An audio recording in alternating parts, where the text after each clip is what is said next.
Yo, what's going on, man? Today is January the 15th. Happy MLK Day to the people that are celebrating. It's the ChrisBeCappinn NBA show where we try to go over the NBA games that's on the slate for today and try to find some cash, man. Try to find some cash. Real quick update on Friday, I gave out 4 bets, and those 4 bets went a combined 2-2. We had some bad breaks like we always do. It's part of the NBA. What did I give out? I was on the under in the Pacers and the Hawks. Just a quick recap. Under in the Pacers and the Hawks game. That was a cash 254.5. Houston minus 7.5. They just, man, I'm not sure what was going on. They barely even won the game. I thought that they were going to be able to handle Detroit pretty easily and be able to rest up for that game against Boston the next day. So the minus 7.5 is not a cash winner. We did take Toronto and Utah over 235.5. I know that total closed at like 240. Two, I think, and it still went over the closing line as well. And then the last play was Memphis team total under 111.5. Probably one of the most unfortunate bets that I've actually placed because the Clippers had literally held them to about 78, 79 points until the fourth quarter started and gave up 40. As long as they didn't give up 33, which the Memphis Grizzlies hadn't scored 33 points in a quarter, that would have been an easy winner. But Ty Lue takes the starters out. The bench comes in. They played no defense at all. And you see that total. You see Memphis finish, I think, with like 117, 118 because of 40 points in the fourth quarter. It's unfortunate, man, but that's part of betting the NBA. So we finished 2-2. Yesterday, I gave out a little 3-team money line parlay. That was a winner as well. Only gave it out to the members in the YouTube chat. So we were able to get a little bit back. So it's been brutal betting the NBA, if I'm being honest with you guys. I'm not going to go off on a long rant at all. But, with these injuries being so bad and teams already starting to tank and being injured as much as they are, like a team like Memphis or a team like Portland, you already know what's coming up, and it's not anything good. So appreciate everybody for tuning in. Do me a favor as you join. If you hit the like button for me, it'd be greatly appreciated. Subscribe to the channel if you guys haven't already, and turn the notification bell on. Let's jump right into the slate for today. We got a bunch of games, a bunch of injury news, and I would kind of caution you guys. I think at this time of the season, this is the last thing I'll say before I get started. At this time of the season, I recommend, if it's something that you absolutely love and you don't think anything's going to happen before the time you put your bet in and the time the game starts, go ahead and place it. But with the injury news and the trade deadline coming up and the injury report, I would kind of caution people. At the beginning of the season, I was kind of giving bets out the night before, and I still do every now and then. But, it's a lot going on in the NBA, man. A lot going on in the NBA, and it's actually getting to the point where it's not even fun to really bet it anymore, honestly. That's how I'm starting to feel. But it is what it is. We still got our head above water. We're still up about 18 units overall. So we'll just keep fighting a good fight, man. Hopefully we can get right. Real quick, shout out to my members for joining in, and the people that's not members that just subscribe to the channel and want to see what I'm on and enjoy the content and support the content on a daily basis. Prolific, as always. Tasha, she said she took Green Bay last night at cash. It was never even expected. Dallas looking bad right now. What's up, David? He said he went down with the ship with the Rams last night, unfortunately. He says, I don't know if you see my previous comment, but there's the data total call. Courtside Pal just released on Twitter. Ballpark Pal is super helpful in MLB. I do follow Ballpark Pal. I got to check out. I'm gonna actually jot this down real quick. I appreciate you for sharing that, David, my guy. I'm gonna check this out. Courtside Pal. I'm interested to know what kind of information it is. Always looking for betting tools, and definitely looking to check that out. Courtside Pal, Twitter. I'll write that down and check that out. Appreciate you for sharing that, David. What else? What up, Jamie? Hope everybody had a good weekend as well. Let's jump into the picks for today. That's what people are here for. What's up, Dwight? S. Dot, my guy, Peter. Let's get to it for today. So first game up, we are in the mean streets of Philadelphia, city of brotherly love today. We got the Philadelphia 76ers. They are currently laying 7.5. The line opened at 7. The total is up from – this actually opened at 226.5 last night when I was handicapping it. And you see that total up now to 228. 228. 228.5 out there as well. So some money coming in on the over in this one. And that's the way I kind of lean as well. I'm not even going to give you guys plays anymore. I'm going to tell you guys what I'm looking at. And you guys, if you feel confident in the analysis or the cap where it kind of helps you, then that's what you take. But I'm looking at the over in this game specifically. I think one of the big reasons is Houston's defense has been pretty bad on the road, and they're not in a favorable spot. This is third. Um, this is a third. I think it's a third game. Third game and fourth nights for them. I'm sorry, third game and fourth nights. Fifth game and 8 nights for them as well. All on the road. 4 straight non-covers for them, and the 5th game of a 6-game road trip for them as well. So all of those things kind of make me lean towards the over for on the Houston side. They've actually just not been that great defensively. We know how good the Houston Rockets defense is at home. They only allow 106 points at home, where they actually rank number 2. They're the second best defense at home, I think, outside of the Minnesota Timberwolves. But defensively on the road, they allow 118 points. So that's a 12-point swing. The defense goes from being the second rank to actually being the 20th rank. Last game in Boston on Saturday, they actually got Dylan Brooks back, who actually helps the offense a little bit more. I think Philly, looking at this game, I know Joel Embiid is listed as questionable, but I was doing some deep dive last night. It sounds like Joel Embiid, he's going to go through a shoot around like he always does, and if he can play, he's going to play. This is the first leg of a back-to-back for Philly, though. They actually got a big game against Denver tomorrow, so it'll be, if Embiid plays in that game, it'll be Joel Embiid versus Jokic for the first time this season. And I think that because of that, Philly is not going to be as locked in defensively. Keep in mind also that this is the second time that these two teams have played this season. We were on Philly in that last game. That game was on December. It was right before Christmas. I can't remember exactly what day it was, but Philly did go into Houston and beat them 131-127. And that was 2 days before the New Year. That's when it was. The total went over to 224. Now you see this total open up a little bit higher. And typically that's about a 55% trend that says to take the over. This is the second straight home game for the Philadelphia 76ers. And they still will be without a couple of their key defenders. So even if Joel Embiid doesn't play, they typically play faster. But then you got Milton, who's still listed as out. It looks like Nick Nurse just said about 30 minutes ago that he could miss at least another week with the back injury that he's suffering with. And then you got key injuries to guys like Robert Covington, who is only out there for his defense. Also, Tari Eason, really good defender for Houston, still will be out in this game. He's already been listed as out.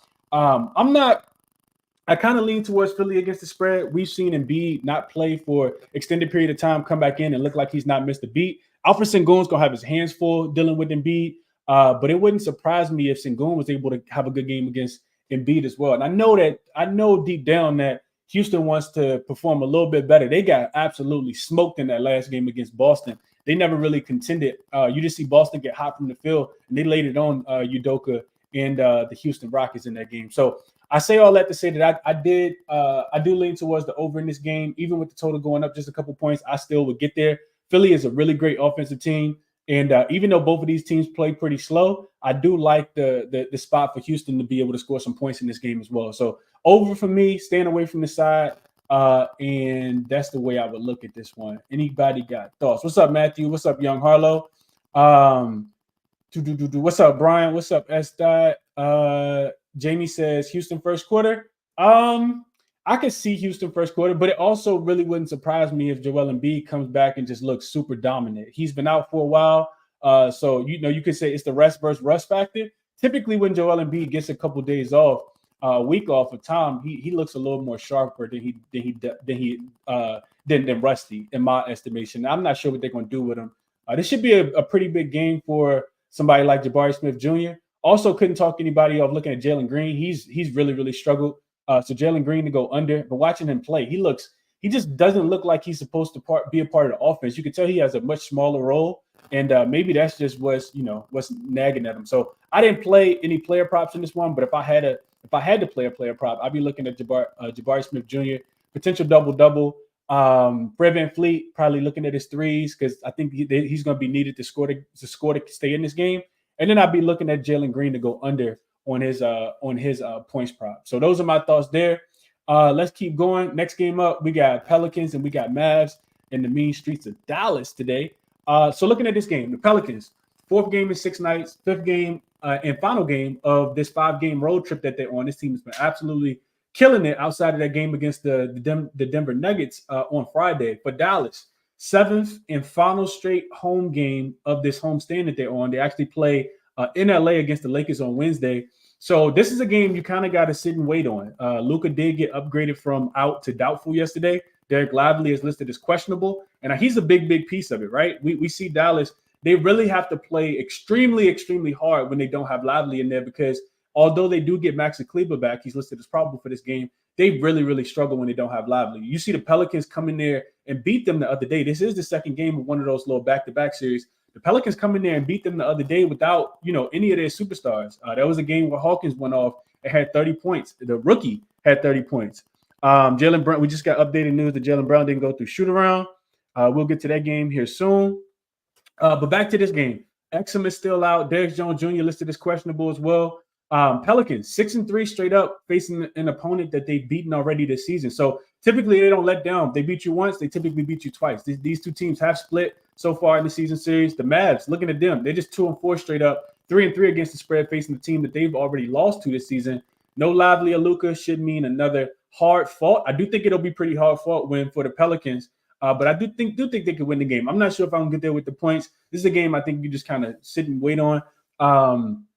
I just think that they're a much more healthier team. And I think that, if they come out and really want to play hard, this team can beat this Dallas team. I do think that they can win again, even though they did beat this Dallas team. Pelicans, I also looked at them, not typically wanting to play on a road favorite on the last game of a home trip. Typically they want to get back home, but the Pelicans, over the last few years, they are 2-0 straight up and against the spread, coming off a long road trip of like 4 games or more before going back home. So I guess I lean towards the Pelicans. This line did open up at 4, and it's up to 4.5.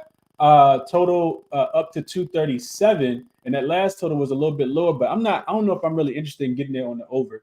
I leaned over, but didn't quite get there. Also, I think looking at Kyrie to go under on his points might be a good look as well. The number's going to be super inflated, of course. The Pelicans got some good defenders. They can really lock up, especially in the backcourt. Herb Jones, Jose Alvarado.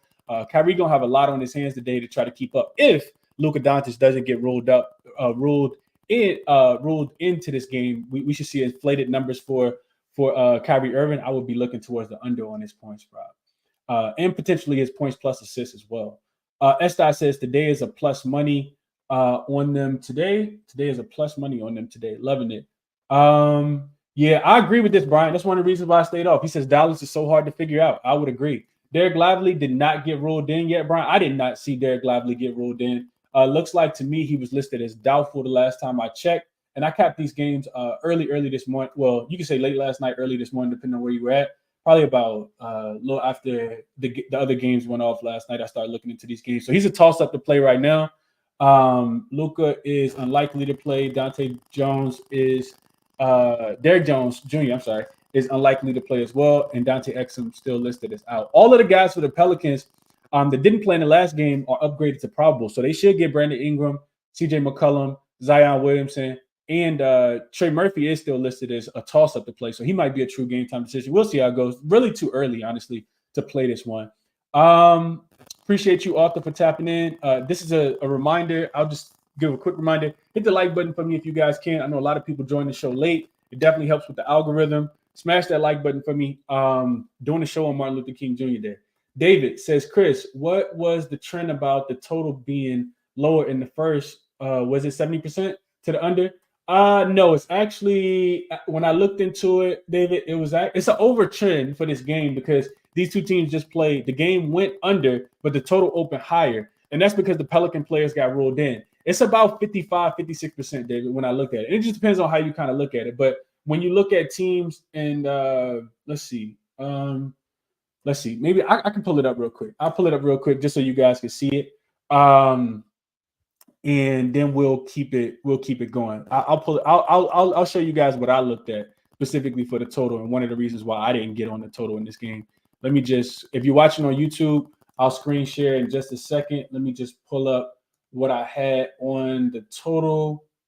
And then we'll keep it moving to the next game. So when teams play each other within a 3-day span, the previous game went under and the total actually opens up higher than the previous total since 2013. Let's see. Screen share. If we can get this bad boy to work. Of course, it doesn't want to work now. Let's see. while this is loading, if it's going to load, let's just go to give me the dog and look at the same thing. Oh, never mind. We actually got it to come up. All right. So looking at this trend, 27 and 19 to the over. So about almost 60%, 58.7. If you guys can see that is the trend to the over. When two teams play each other within a 3-day span, dating all the way back to 2013. Previous game went under. It's a regular season game. The total is higher than the previous total. 27 and 19. And you guys see that it's active for Mavs and Pelicans. A couple of these have gone under in the most recent years, but yeah, it's a pretty strong trend. 57.8 is profitable if you are wanting to look at that.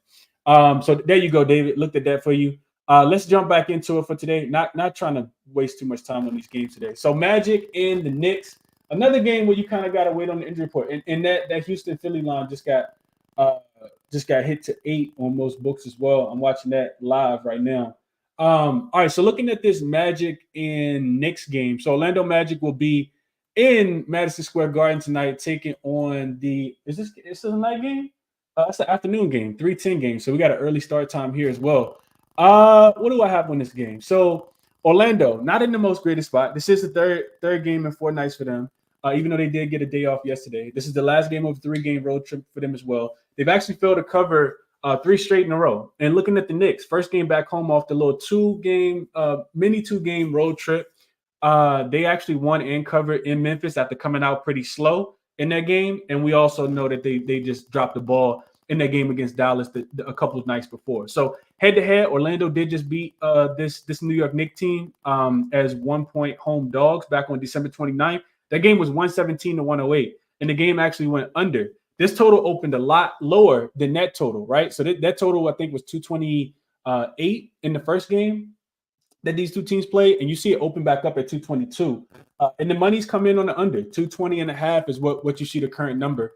If I was going to play this game, I would only be able to look towards Orlando to go under their team total. The line was the total was 107.5 for Orlando specifically, minus 115 on Bet365. And that's the way I would look. I look at the Knicks, right? They're allowing just 103 points per game as a home favorite this season. And they've actually held their 2 previous opponents under their team total since the new year started, AKA since the trade for OG Anunoby. Also, Jalen Brunson still kind of up in the air for this game.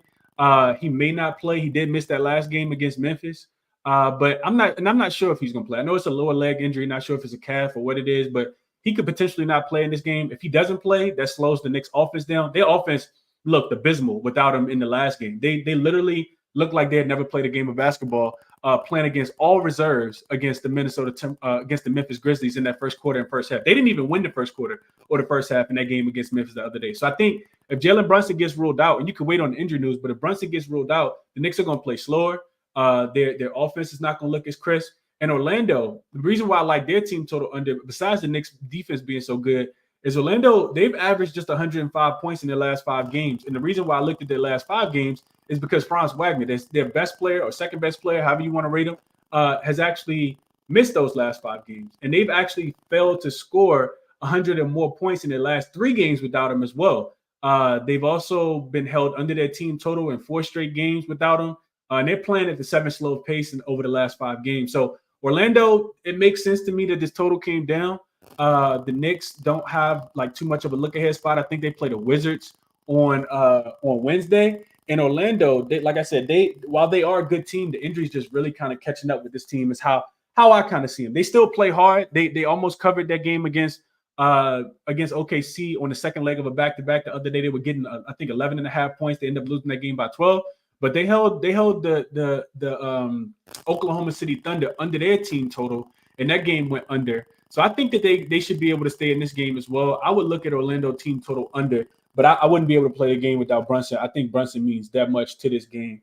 Also wouldn't be. While I think the Knicks can cover the 6.5, it's nothing that I'm. Excuse me, nothing that I'm playing until I wouldn't play this out until I know the news about Brunson. Comments. What up to my guy RC? Let's see. J.S. Brown says double lotto. He likes Jabari Smith Jr., Jonas Valanciunas,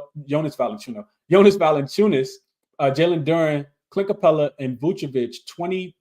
Plus 22 plus 24.45 odds for that double. This actually might not be too bad, JS Brown. I might write this down. I don't know if I'm gonna tell it, but I can already see why you like this. Especially Valanciunas against. I know that they're gonna get Maxi Kleber back, but this makes a lot of sense to me. I don't know if I'm gonna take all these guys, but I do think that these looks make a lot of sense. Vucevic, okay. Vucevic double.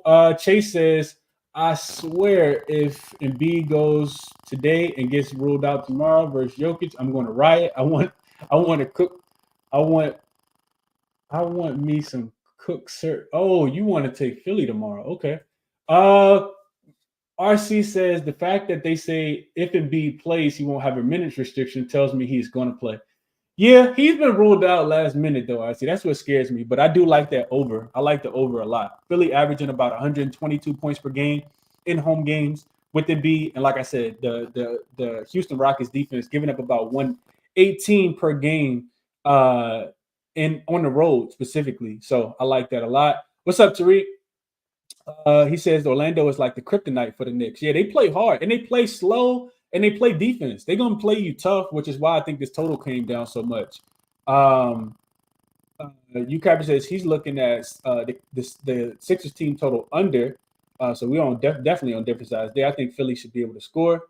Let's see. Memphis normally wins on MLK Day, but without Ja, I don't know. Not just Ja. They're missing a lot more than Ja.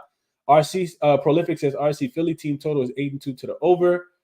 Shadow says, would you play Brunson points if he plays? I don't know, man. I think I would need to see Brunson. I don't know what the severity of that ankle injury was. I didn't see that game when they lost against Dallas, and I don't know if he limped off the floor or what it was, but I didn't see that. And they definitely should have rested him against Memphis. And like I said, they did win in cover. The offense took a backseat for sure. Let's see. All right, let's keep going. We got a few more games to get to. Next game up, we got Pistons and Wizards. So the Wizards are laying 5.5 points. Imagine that. Imagine the Wizards laying 5.5 points. As home favorites today against the struggling Detroit Pistons. Total opened at 241, down to 240.5. So a little bit of money coming in on the under. People thinking that this total may be a tad bit too high. I don't really have a lot on this game. I really, really don't. I'm looking at the Washington Wizards. I know that they have won. That they did win they won in Atlanta on Friday and actually shut Atlanta down. I thought that was pretty interesting. I think that was more of an indictment on Atlanta than it was on the Washington Wizards being a really good defensive team. But because they did just give up 136 points to the Oklahoma City Thunder, 121 to the New York Knicks. But when you look at these Detroit teams, while they typically come out and score points early, they still really struggle to score the ball. We don't know the status, 100% know the status yet of Bogdanovich. He's listed as questionable. To me, that makes this game a little unplayable. Cade Cunningham is still going to miss this game. But Washington is pretty healthy right now. I just don't know if I can lay points for Washington. I think they've been a favorite one time this season. And in that game, they got smoked. They were laying points to the Charlotte Hornets. That game went over the total. So I don't think that this one, for me anyway, is playable based on the total or the side, especially without Bogdanovich being in there. Washington has really they play well against this Detroit team, though. I will say that they've won 9 games in a row, covered the last 2. The one that they played this season, they did cover as well. That game was in Detroit, and I remember that game. That's when both teams was kind of reeling. So, like I said, for Detroit, even though you want to play on them, like I said, their offense can really struggle, especially without Cade Cunningham being there. They scored 110 points in that game against Houston, only 108 against the San Antonio Spurs. Against Sacramento, only 110. Against Denver, 114. Against Golden State, 109. So their offense has really struggled over the last few games. And even though they are 7-2-1 to the over, and like I said, for Washington, I'm not really sure what to do with this team either. Definitely don't want to back them off a win against Atlanta.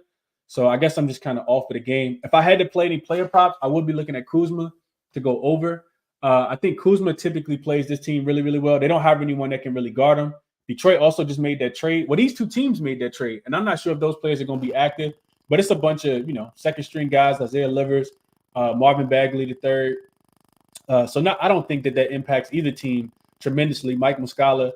And on the Detroit side, I know that the numbers are going to be inflated, but it's typically because Washington defense is so bad and they play at such a fast pace. I'll be looking at Jaden Ivey. I know that, his points, rebounds, and assist line was something like 26.5, 25.5 in that last game against Houston. And he cleared the number. Jaden Ivey had 18, 8, and 7. And we know that, you can pretty much get whatever it is that you want inside the painted area against the Washington Wizards. So Jaden Ivey and Kyle Kuzma will be player props. But like I said, I'm not really looking at anything specifically on the side of the total. I do kind of feel like you need the news about Bojan Bogdanovic before you play this game. Let's see. Tasha likes Philly first quarter. She says minus third quarter, minus 2.5. Let's see. Tasha says, as much as I hate Detroit, first half team total over 57.5. I could not talk you off of that. What's up to Socks and Sneaks? Jamie Starr says Jalen Duren double-double. No way I could talk you off Jalen Duren double-double. Not against this Washington Wizards team. Points plus rebounds, I think that could be a good look as well. Number probably sitting like 26, 27.5. Let's see real quick. Let's just go look at that double-double. I'm pretty sure it's super, super juice, at least by now. Something I hadn't even thought about because it's been priced a little too high for me over the last few games. But let's just take a look real quick. Let's see what's the best number we could get for Jalen Duren double-double. Detroit, Washington, player double-doubles. Let's see what Jalen Duren's is.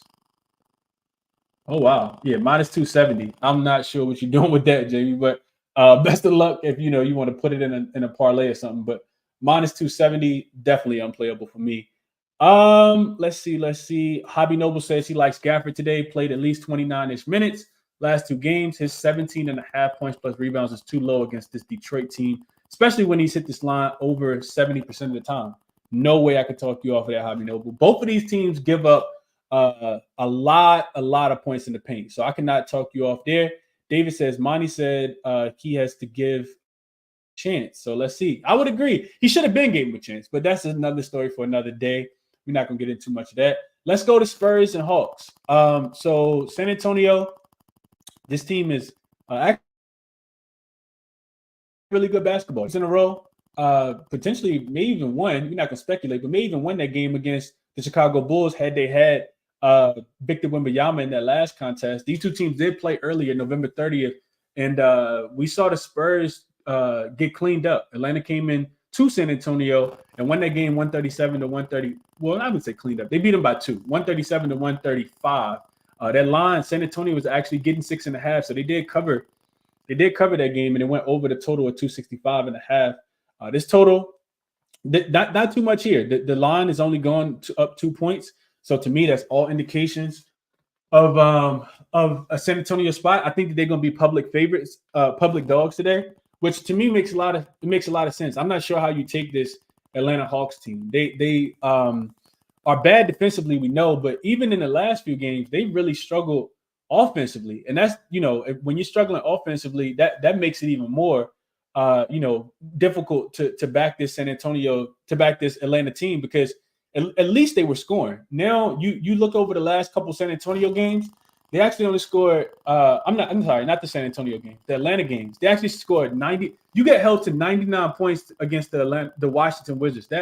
That's inexcusable. So it makes sense that that San Antonio is going to be public dogs and everybody's going to be fading them. But crazy enough, the line's actually moving in their favor. So that scares me just a tad bit. They actually, looking at Atlanta, they only scored 108 points in the game before against Indiana. Indiana's actually looked good. We're going to talk about them in a second. But this team has failed to cover their last 2 games, lost both of them outright. Funny enough, they beat Philly, which is the time that we tried to fade them. And the only reason they won that game, as I'll say again, is because Tyrese Maxey got fouled by Trae Young, and they didn't give him the foul call. So that game actually went to overtime. But this team has failed to cover 4 of their last 5 games. And I'm just looking at Atlanta, 3-7 straight up, 2-8 against the spread in their last 10. They're actually 2-10 ATS laying points this season.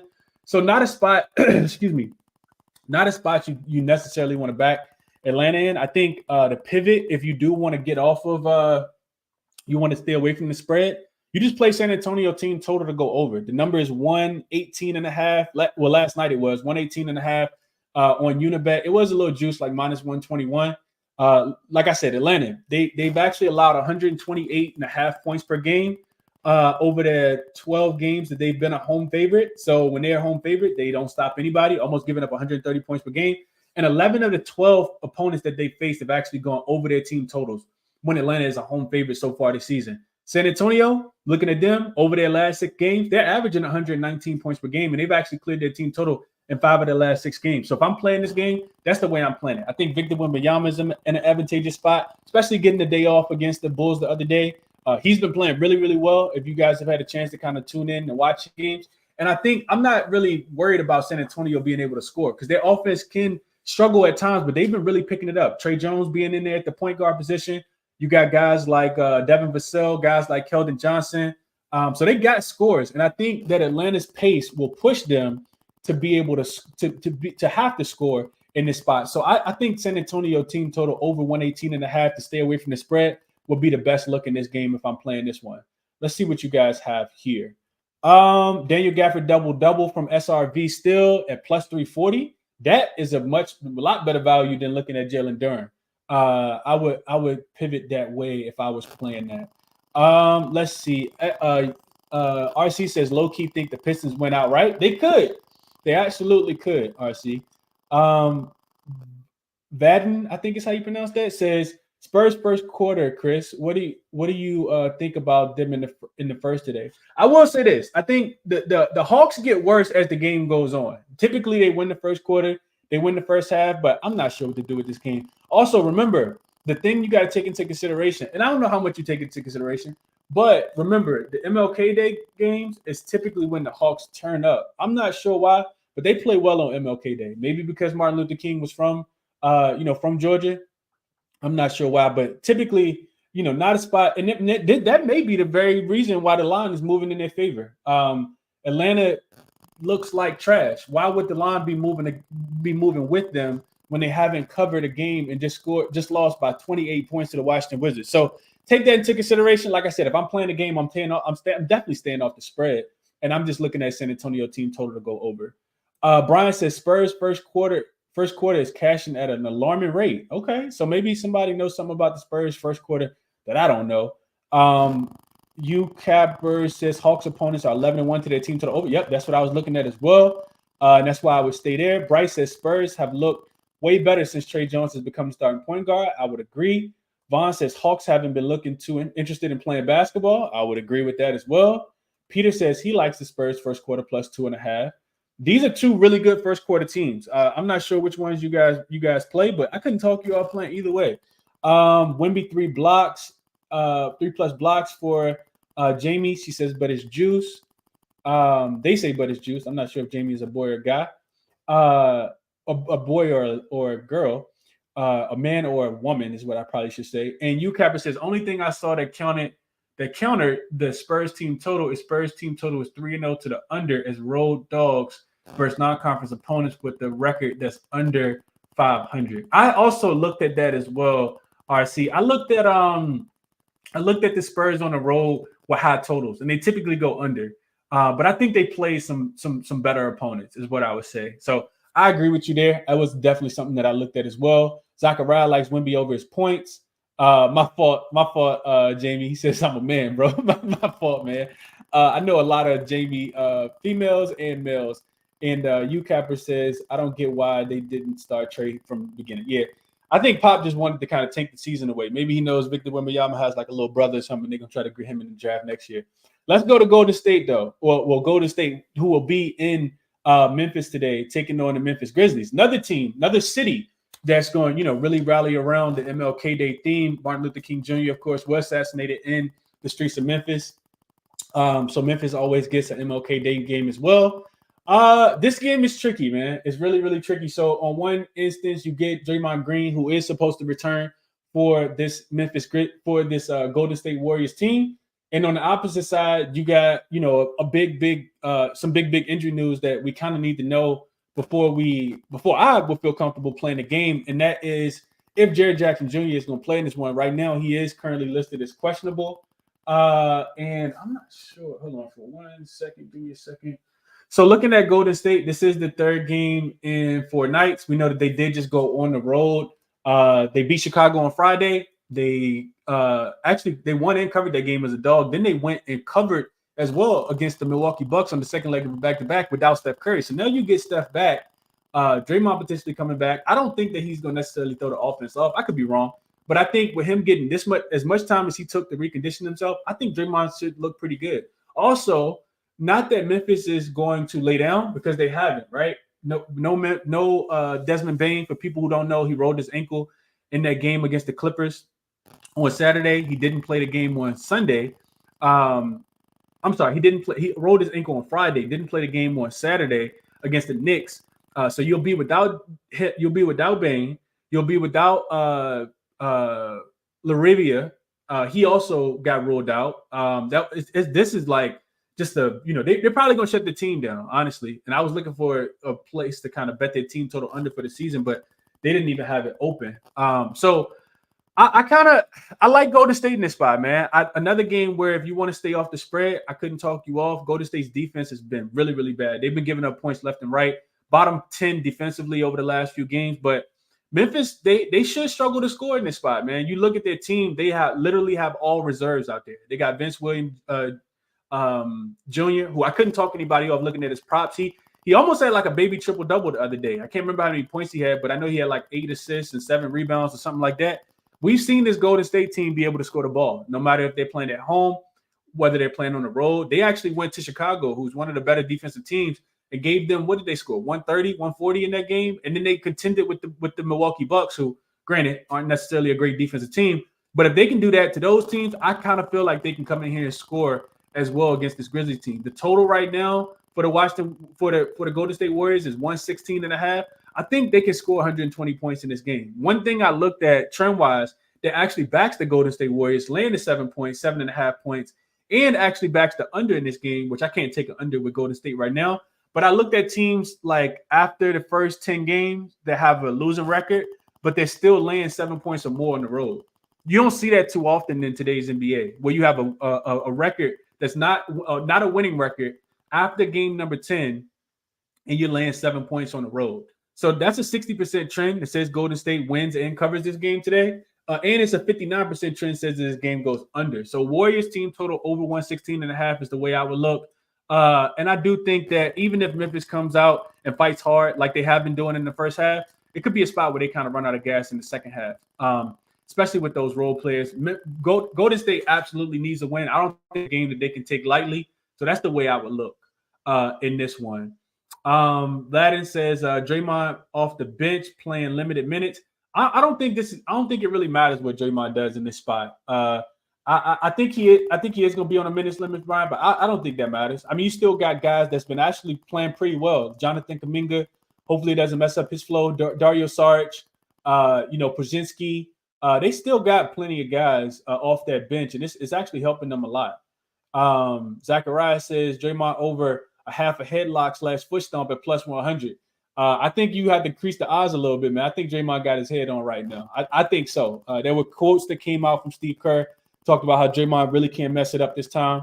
These quotes came out, I think, yesterday. So I think Draymond going to get it right today. I definitely do. Bryce says, I lean Curry over his points. People don't realize how much Draymond unlocks Steph offense. That chemistry is unmatched. I agree with this as well, Bryce. He's going to be the freshest of the Warriors as well. Curry to go for 30 today would not surprise me at all. Tariq says, Barton says, Grizzlies 1-13 straight up at home without Ja this year.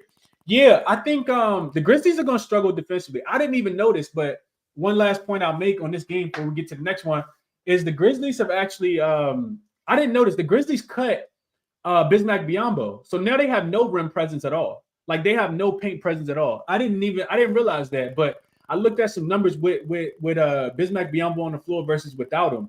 I think the Grizzlies score, like I said, whatever they want inside the paint from the 3-point line. The Grizzlies, they're not going to be able to defend. They will run up and down the floor, kind of like this game to me will look a little bit like Portland. If anybody had a chance to watch last night when Portland was home playing against Phoenix last night. Phoenix got whatever it was they wanted. They went over their team total, scored at will pretty much for the most part, but they gave it up as well. And we see a big a career night from Scoot Henderson. So it wouldn't surprise me if anybody on Memphis. I'll say this is the last thing I'll say. it's going to be difficult to get up to play against the Memphis Grizzlies throughout the rest of the season. Put it like that. A lot of these teams are going to be getting, they're going to be laying double digits, 11, 12, 13 points, because Memphis is probably going to shut Jared Jackson Jr. down at some point as well. You're going to be without John Morant. You're going to be without Marcus Smart. You're going to be without Desmond Bane. The whole starting lineup. We already know no Brandon Clark, no Steven Adams. Like, this is the worst, the biggest injury bug team I've seen in a very, very long time. And Memphis is going to develop this young talent. Guys like Gigi Jackson off that bench, they're going to get in and play big minutes. But I think that they'll contend at home, specifically in the first quarter and in the first half. And they'll probably end up getting blown out in the second half when they just kind of run out of gas. But, yeah, nobody's going to be in the crowd. It's going to be a really hard motivation spot to back teams going into Memphis on the big number. Peter says he likes Draymond Green under his points, rebounds, and assists. Hobby says, I really like Gigi Jackson.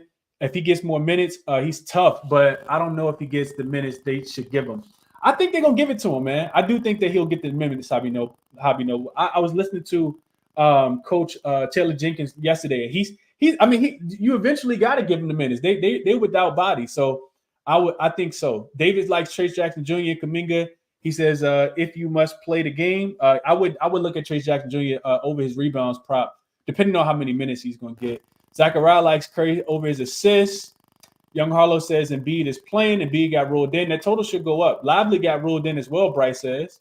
And then Itachi says, Chris, for that trend, what was the time span you used for that? I'm looking at that trend right now since 2015 and after game number 20, and it looks like 69%.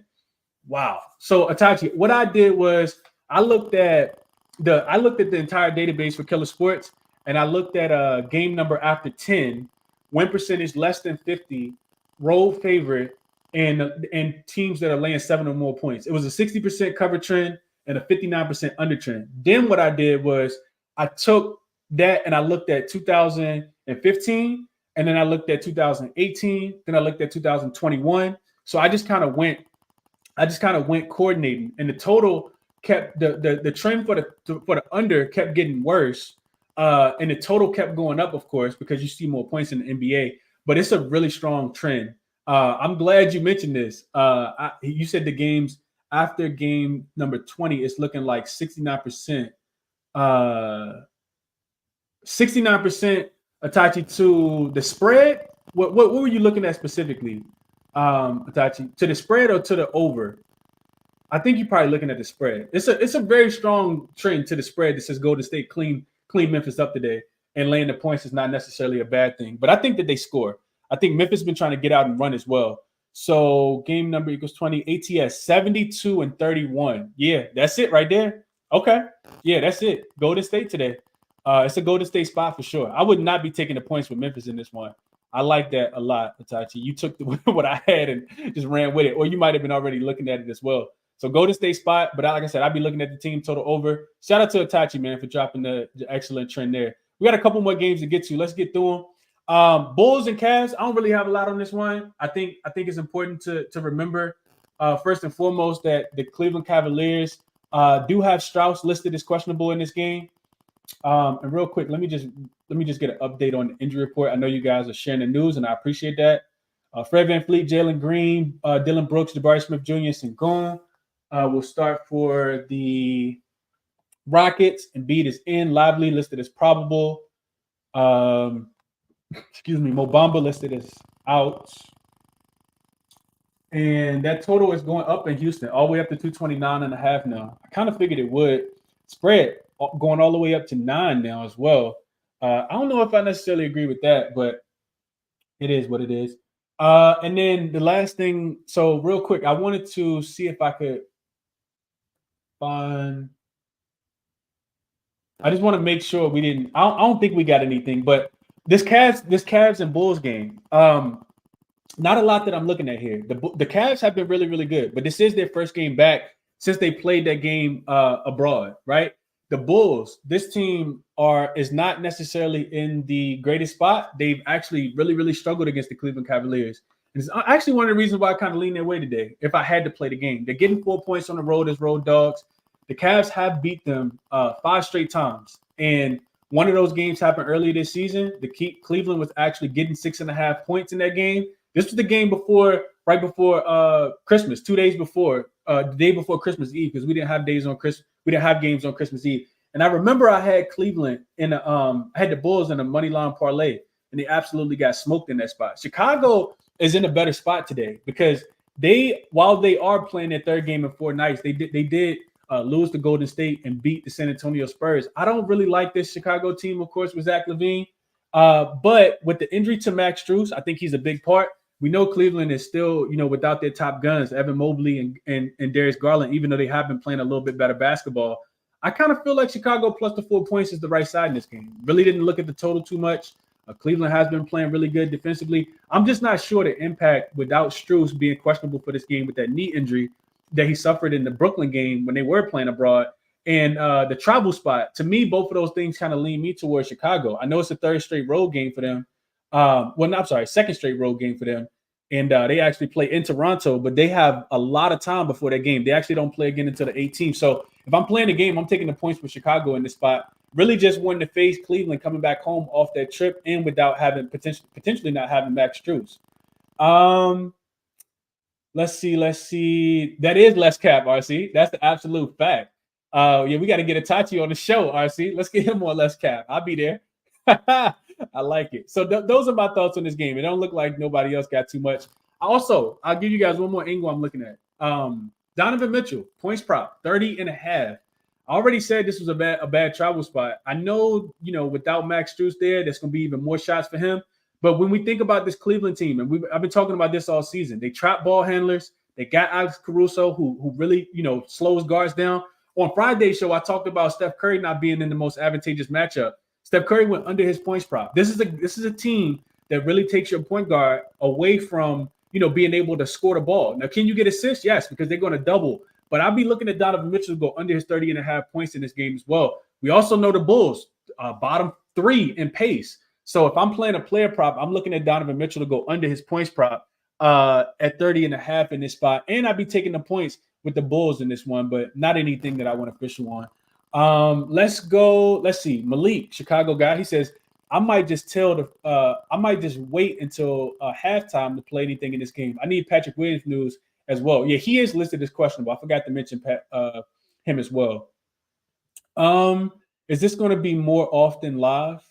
Is this going to be a more often live free sauce?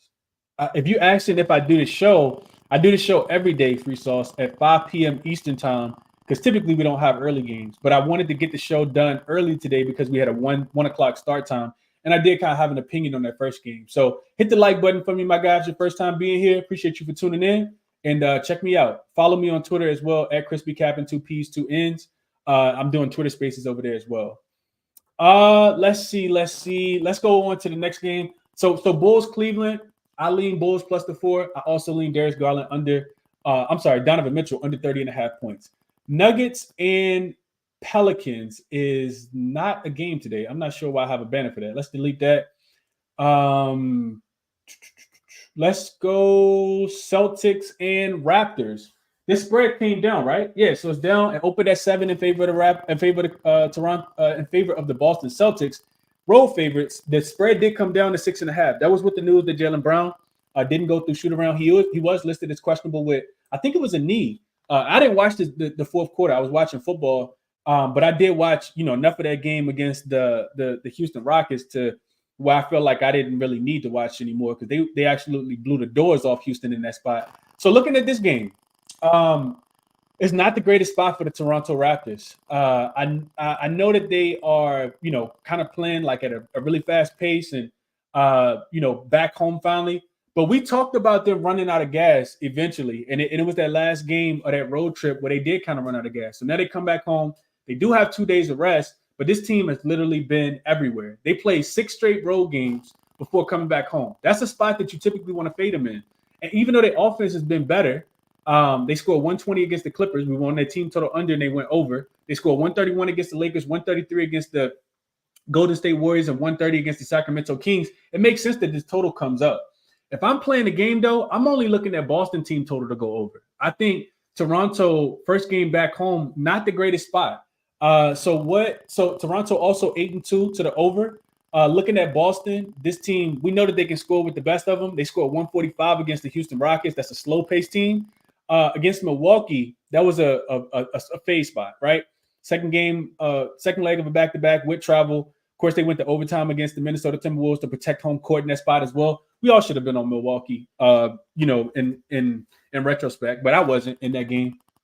I didn't have a play. But I think the Celtics team total over. So the total, I think, is 124.5. So I'm looking at the Raptors, right? And I didn't mention this, but on the opposite side, we talked about the Jaylen Brown injury and how much that impacts the game. I actually looked at Jakob Poeltl not being available. The Raptors, 6-1 to the over since the OG Anunoby trade. They're allowing 127 points per game in this spot. They're 3-0 to the over, with the total going over by 17 points per game in the 3 games that Jakob Poeltl did not play. He's out for this game. I saw him doing some light shoot around stuff, with one of the trainers, but they're giving up 134 points per game in the 3 games with the Jakob Poeltl didn't play. Celtics, they're averaging 123 points in road games with a total that's greater than 235. So we know that the Celtics are a really great defensive team. You don't see them on the road with a total so high, but the odds makers are actually catching on, to this Toronto team playing a lot faster since they got RJ Barrett and quickly. So Boston Celtics team total over would be the play, stay off the spread in this one. I think that they can get whatever it is that they want, especially without Jakob Poeltl being available in this one. Let's see what y'all are saying in this one. We're going to get to the last couple games. Avery says Celtics -6.5. Terrible spot for the Raptors, flat spot. I had a lot of trends on this as well, Avery. A lot of trends on this as well. But you could kind of wait, see what happens with Jaylen Brown. These two teams did play. We were on the Rockets team total over. I'm sorry, we were on the Raptors team total over in that spot. That game was played December 29th. So about 2.5 weeks ago, Boston barely won that game. But of course, that was before the trade. Everything got mixed up a little bit since then. Brian says, I think after tonight's game, the Raptors teams are a play-on team. I would agree, at least to their team total over, Brian. I don't know if you necessarily want to back them just because without Jakob Poeltl, they don't. I mean, when you got Thaddeus Young, me and Thaddeus Young about the same size. I'm about 6'2". Thaddeus Young ain't too much taller than me, bro. Like, they just can't stop anybody. So Porzingis, Luke Cornett, Jason Tatum, Jaylen Brown, if they don't fall in love with the three-pointer, they can get into the paint and score at will. Guys like Al Horford, they should be able to score. I think Boston team total over 124 would be the way I would look. Capper, let's see if he's with me. He says 9 of the last 10 on the road. First game home off a 6-game non-conference road game. Definitely a flat spot. Okay, yeah. What's the numbers for that, RC? DM me the numbers if you don't have them right now. I know it's a flat spot for the Raptors, even with 2 days of rest, though. Let's get to the last game. I want to try to get off in the next couple minutes. We got 3 games to get to real quick. Heat Nets, not a game that I'm really interested in. I'll be honest with you guys. I don't have a lot for this game. Wasn't a game I really wanted to look too much into. I think that just off the strength of looking at this Brooklyn team, they are not a buy-on team right now. 2-8 against the spread. Also, their first game back home off the game played abroad with they were in London, right? Yeah, they were in London. Off the London game, they came out extremely flat in that game and never were really able to score. So now coming back home, typically a spot you want to fade them in. The Miami Heat are in a lot more rhythm right now, but Miami Heat they just keep getting more and more banged up. They had a game yesterday against the Charlotte Hornets. The Charlotte Hornets, I was watching this game. I don't think I've ever seen the team miss so many shots in my life ever from the three-point line. I want to say they started like 1 for 17 from the three-point line. This is the problem with Miami, though. Jimmy Butler is still listed out.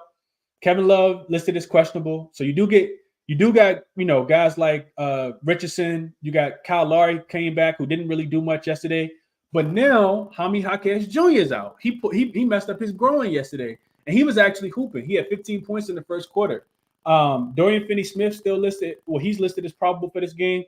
I'm not sure what to do with this one, man. I know that I don't necessarily, want to lay points with Miami. I'm sorry, lay points with Brooklyn. But I don't know, man. It feels like a spot where Miami could kind of run out of gas. That game yesterday, I think, meant a lot to them. And I know they were only playing Charlotte, but you had the Dwayne Wade ceremony, and he got, the news came out that Pat Riley and the Miami Heat organization is going to get him a statue. So I think they play well. I didn't know that before the game because I probably would have looked at Miami. But I think they play really, really hard in that spot. And I don't these are two teams that I don't necessarily want to back. If anything, I think you take Miami early. They could potentially run out of gas. We know that they've been one of the better road teams early in the league. They do not play until they play Toronto. So I think, man, it's a tough game for me. It's a really, really tough game. Not anything that I want to play, but I know that I'm not back in Brooklyn. Definitely not back in Brooklyn. Strongest look would be Miami first quarter, first half if I had to play anything. That's all I got there. What else? Estai says that defense, that Heat defense. Estai says books are overcompensating for the Jaquez Jr. injury. Let's see. Estai, ChrisBeCappinn.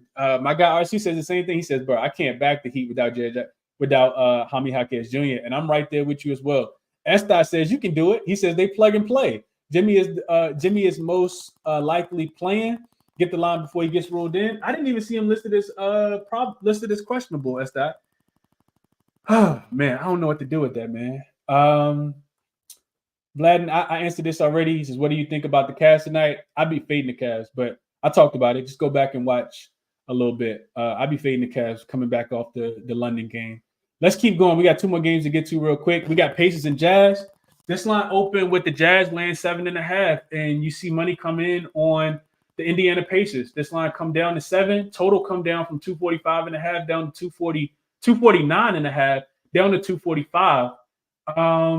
I think so. Let me tell you guys. I thought initially the Indiana was going to be a fade when Halliburton got ruled out. This Indiana team actually plays really, really hard. They got up for that game. I'm not sure if that was just getting up for Bruce Brown or what the case might have been with him going back to get his championship ring yesterday. But both of these teams are actually playing really, really good basketball. The Utah Jazz are 8-2 against the spread in their last 10 games. I don't have to tell you guys how good they've been. I've been backing them a couple times, especially with the outright win against Philadelphia. They beat the Milwaukee Bucks. Came home, got some coverage. Just beat the Lakers the other day as well. 14-5 straight up at home. 15-4 against the number at home. But the Indiana Pacers are actually the hottest team in the NBA right now against the spread. So Utah 8-2, Indiana's actually 8-1-1. So they haven't even not covered 2 straight games. And I think that's why you see this line come down. Now it is the second leg of a back-to-back. You do kind of, I don't want to lay 7 points with the Utah Jazz. I think that's a tad bit too many.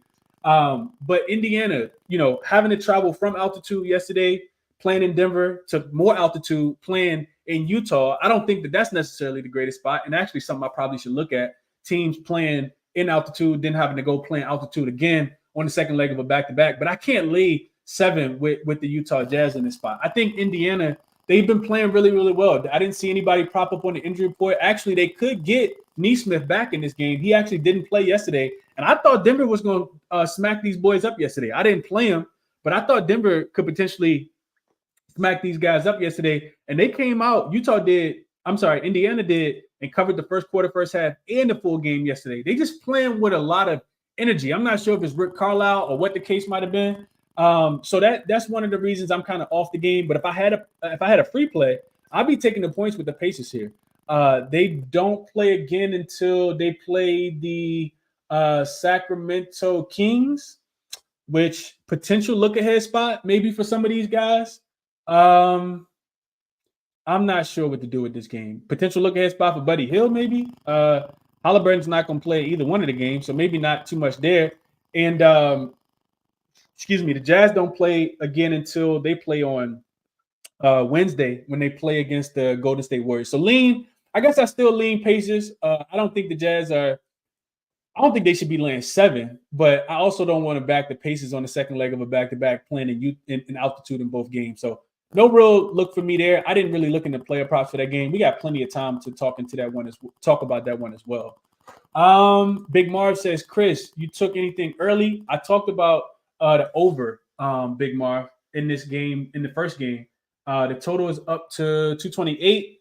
226.5, I think, was the number. 227.5. I like the over in that first game between Houston and Philly. David says, tell the public about the Pacers. Yeah, they've been hooping, man. ChrisBeCappinn says he took the under 249 last night.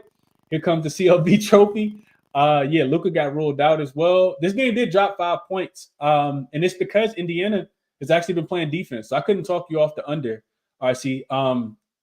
The Jazz, not so much. They've been just literally scoring the ball so much, but I could see this one being, a tad bit slower paced as well. Tariq says he thinks the Utah will take it at the end just because of the back-to-back. That's probably why the number's so inflated, Tariq. I can see that. RC says last time the Jazz were favored by more than 7 points, they almost lost to the Pistons. I remember that, RC. That game went to overtime, and it went over. I think it went over in regulation as well. Estat says Jazz, Jazz, Jazz. RC says no. And let's get into the last game on the board. Like I said, I don't have a play in that game, and I definitely don't have a play in this game as well. I think we got to wait on the injury news, but we do got the Lakers in a pick 'em. They actually open, depending on where you're looking at. This line does have the Lakers laying 1 point at some places, and it has them at a pick at other places. Total going up from 237.5 up to 238.5. And I think this is a game you really got to kind of wait on. Biggest news for people who may not know is SGA is listed as questionable right now with the knee issue, and it's the first leg of a back-to-back for this Oklahoma City Thunder team as well. They play the Clippers tomorrow, so if they win today, you definitely probably want to fade them tomorrow, especially with the Clippers coming off the loss yesterday to the Minnesota Timberwolves. They'll be in a really, really good spot. Oklahoma City will be in a really, really bad spot tomorrow. And this is a big revenge game if SGA does play, I think, for the Oklahoma City Thunder. The Lakers did lose that game the other day against the Utah Jazz, but OKC, when they had that 7-game homestand, the Lakers were the only team that they lost to. They lost 129-120 in that game. They were 3.5-point favorites and lost that game by 9 points. This was it on Christmas Day? 2 days before Christmas, the day before Christmas Eve. And there was one more point I wanted to make about this game. Oh, the injury status for the Lakers. I think we had Cam Reddish already ruled out. AD listed as questionable, and Bron listed as probable. Bron didn't play in that last game. This is the last game of the night. It's 10:30. It's NBA TV, national televised game, and it's really just a pick, man. I think you just kind of got to wait and see what happens with with the injury report on this one. So I didn't play anything. Best of luck if you guys got any action. I'll look at it, especially with the injuries. But I think you kind of got to wait before you play this one. Let's see. SK says Bam, bro, been facilitating with the injuries. Yeah, I could not talk you off Bam assists. I'm laughing at this comment from RC. Avery says he likes the Lakers -1. Don't care if SGA plays or not. Lakers need this game, in my opinion. Give me a pissed off Bron and AD. AD about to eat on chat. Yeah, could get there. If SGA gets ruled in, you can get a better number. But if you need the Lakers -1, you can just hop on them on the money line right now. Could not talk you off. You will get the Lakers plus points though if SGA does get ruled in. And that's all we got. So yeah, that's it. Let's go to anybody got any thoughts or comments? Send me a request over on Twitter, and I'll get up a few people real quick. But I do want to get off here, so just in the next few minutes, we can get through real quick. And like I said, I'm not gonna give you guys plays. I told you guys what I like in each spot. But it's up to you. Hopefully you've done your own research and, kind of back whatever it is that you want. My official plays will be in the YouTube membership. $5.99 a month get you access to all my plays. $5.99 a month to get you access to all my plays. And definitely check out OddsJam. 25% off your first month using code CBC. I use it for the sportsbook screen page, so I'm always getting the best line, always laying the less juice. And you guys see me pull it up all the time when I'm, capping the games or looking at the best numbers. Probably gonna pull it up right here when I talk to Godspeed in a second. So that's what I kind of gave you guys that, and I'll put up the chapters as well, so people can go back and kind of go through whatever game it is that they want and kind of hear my analysis on. So best of luck to everybody today.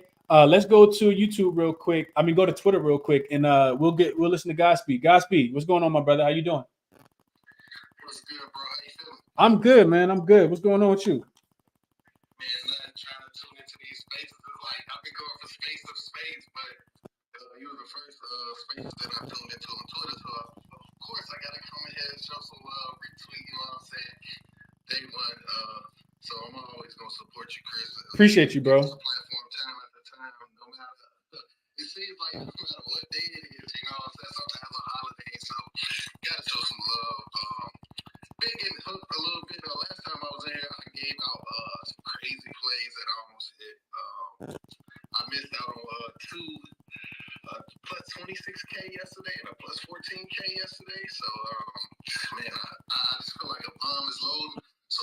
say my 25% boost on FanDuel for the game of the day, the Lakers and the OKC Thunder. But before I get to that, I'm gonna talk about a potential parlay that I'm gonna play if these guys drop at the same time. Their lines. I'm gonna take all of them for 3 threes, 4 at 5. The 3 guys are Bogdanovich on the Hawks. He's averaging 9.6 3-point attempts in his last 10 games. And the Spurs allowed 10th most threes to shooting guards. He's covered that in 4 out of the last 6 matchups. I hope this line come out at 2.5. Can't tell you no numbers because, like I said, these lines aren't available. The next guy is Sam Merrill of the Cleveland Cavaliers. He's also averaging 9.2 3-point attempts in his last 5 games. He just came off a stinker in Paris where he shot 2 for 11. Good bounce back spot. He is at home in Cleveland.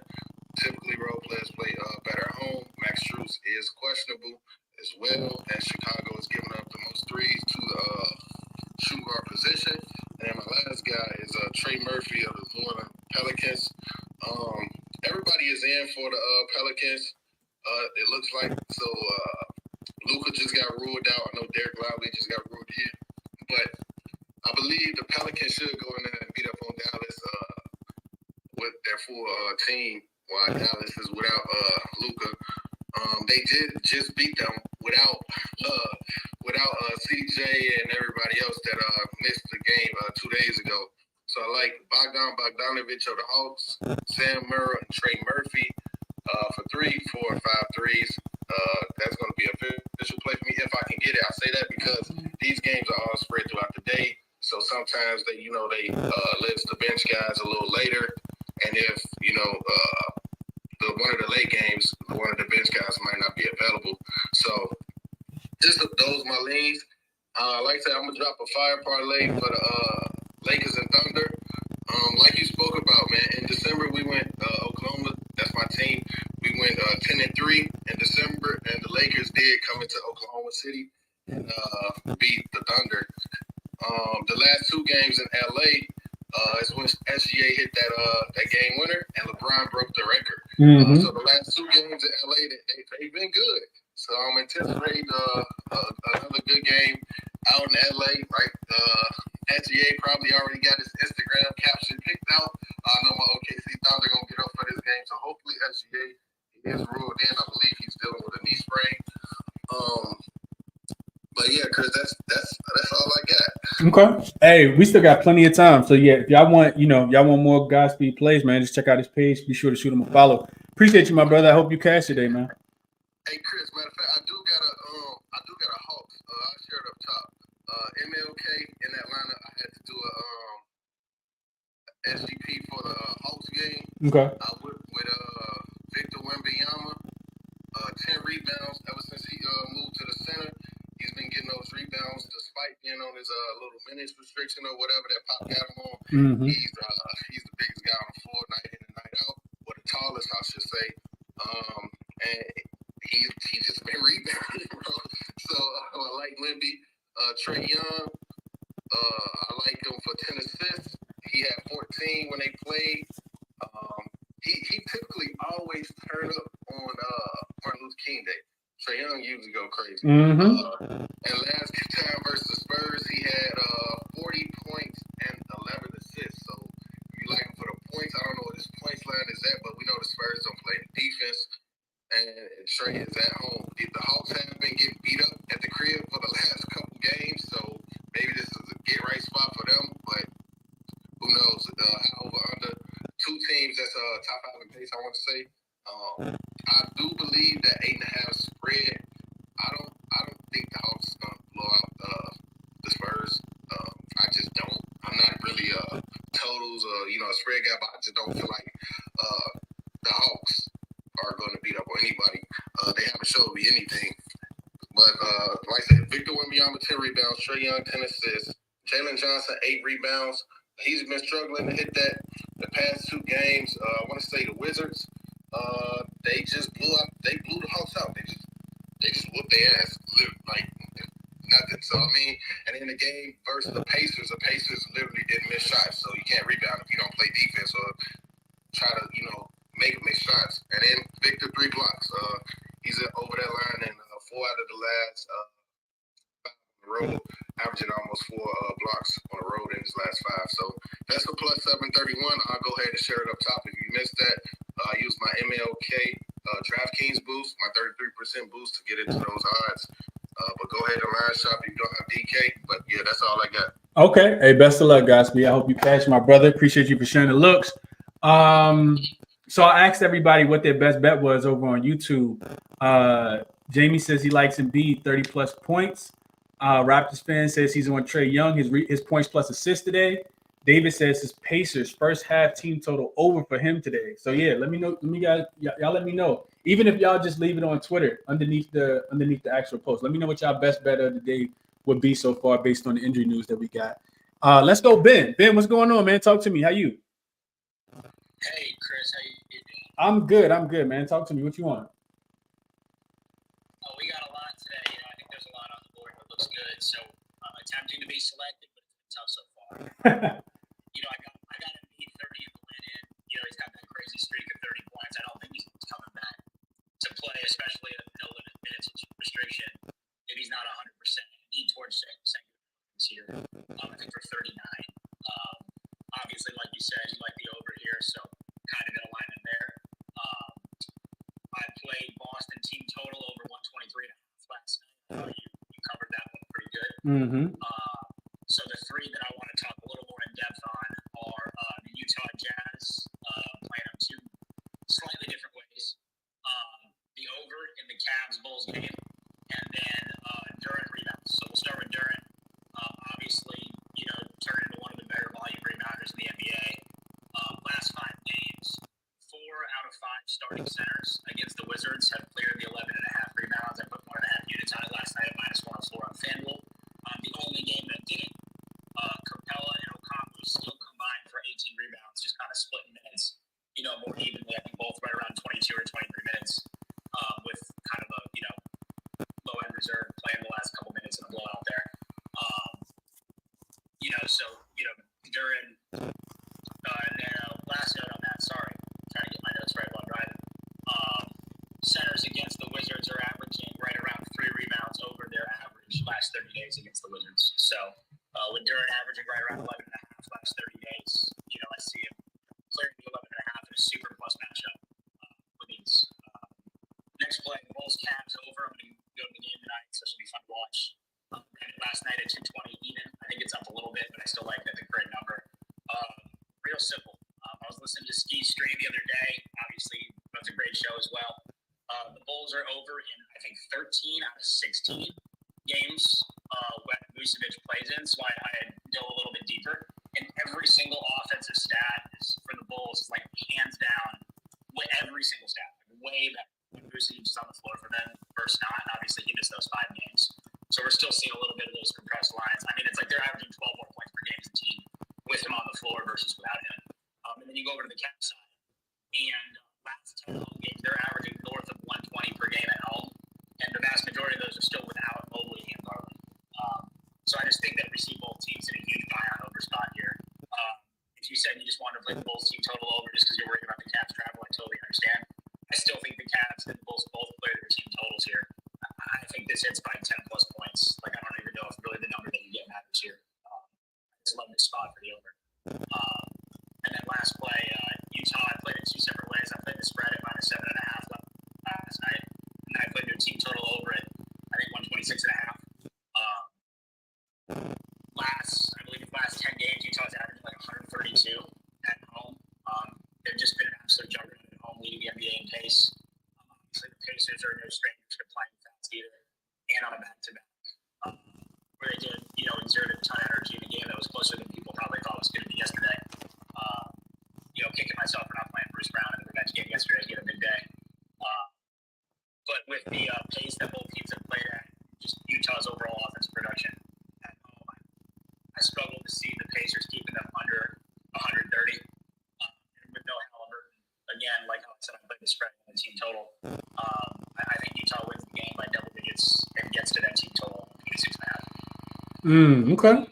Okay. Hey, no way I can talk you up, Ben. Best of luck. I like your homework that you've done, my brother. Yeah, let's get that Cavs over, man. That'll be fun to Yeah, no, absolutely. Enjoy the game, man. Enjoy the game for sure. Okay. Absolutely. Ben dropped some fire, I think. Ben definitely dropped some fire. Getting back to it. Best bet, Vaughn says, is Spider under 30 and a half, under 30 points and over his assists. So Vaughn like both. Malik said did a little looking. I like the Bulls team total over 109.5. Levine tonight. Points at 19.5 and points and assists at 23.5. Okay. So Malik got a best bet. Vaughn got a best bet. Jamie got a best bet. David. Yeah, and that's gonna be it, man. I think the show covered a lot. Appreciate everybody for tuning in. Godspeed and Ben for tapping in and sharing their analysis as well. If you join late, do me two. Well, I'll give you one thing to do, and I'll give you two things to do. Hit the like button first and foremost, but also I'll go back and add the chapters so you guys can hear the breakdown of every single game, because we got games will be played all throughout the day. About to start right now. Tip off of Philly and Houston. So best of luck to everybody on their card today, man. And I'll be back tomorrow. I'm out.